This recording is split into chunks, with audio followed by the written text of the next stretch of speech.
Bleona, kush është Sergej Hasanpapaj dhe të ndalim pak tek vepra për të cilën ai akuzohet? Është ekstraduar nga Belgjika drejt vendit ton, Sergej Hasanpapaj. Ai akuzohet si përfshirë në vrasjen e Bledar Muçës, krim ky ndodhur më 22 janar të vitit 2022 në Belgjik. Sipas hetuesve, ky i fundit akuzohet se ka dhënë informacion tek atentatorët për lëvizjet e Bledar Muçës, që më pas edhe u ekzekutua afër banesës së tij në Belgjik. Ndërkohë nga ana tjetër, Bledar Muça ka qenë një emër i njohur për drejtsinë shqiptare. Ai njihej për lidhjet e ngushta që kishte me grupin e Çapjave në Elbasan dhe konsiderohej si mik dhe krau i djathtë i Ardian dhe Florence Çapjas. Ndërkohë, për sa i përket të ekstraduarit Sergej Hasanpapaj, 32 vjeçar ishte shpallur në kërkim ndërkombëtar pasi gjykata e shkallës së parë kundër korrupsionit dhe krimit të organizuar në vitin 2024 ka caktuar masën e arrestit me burg për të dhe akuzohet për disa vepra penale, duke përfshirë këtu vrasjen me paramendim e mbetur në tentativë dhe kryer në kuadër të grupit të organizatës kriminale, mbajtja pa leje armëve dhe municioneve shpërthyese.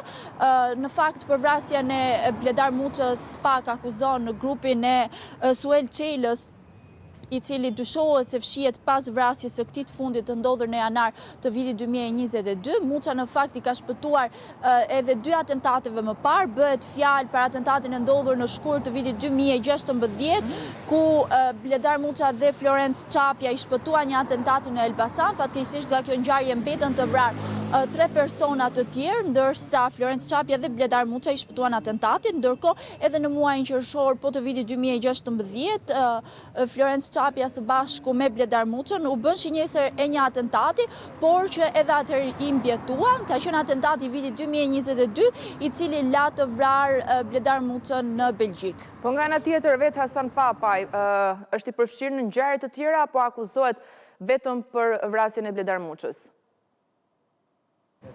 Në fakt, Sergej Hasanpapaj njihet edhe ky si një antar i grupeve kriminale që operonin në vendin ton, akuzohet për disa ngjarje të ndryshme, por ajo për çka ky i fundit ka masën e arrestit me burg është pikërisht për veprën penale vrasje mbetur në tentativë e kryer në kuadër të organizatës kriminale, por edhe mbajtja pa leje dhe prodhimi i armëve. Është kjo masë e lëshuar për të nga gjykata e shkallës së parë kundër korrupsionit dhe krimit të organizuar në vitin 2024, pas një operacioni në fakt i cili ushtri në qytetin e Elbasanit, ku patëm disa persona të arrestuar, rreth 20 persona të arrestuar, ndërkohë patëm edhe masa sigurie më të buta si ajo detyrimin të paraqitjes, por edhe të arrestit në shtëpi. Ashtu siç kuptohet, Sergej Hasanpapaj ka qenë pjesë e grupeve kriminale ku ka qenë i përfshirë në ngjarje të ndryshme. E kuptoj mirë. Faleminderit Bleona, ishim me kolegen Bleona Prengza në të raportim të drejtë për drejtë. Kalojmë tjera zhvillime.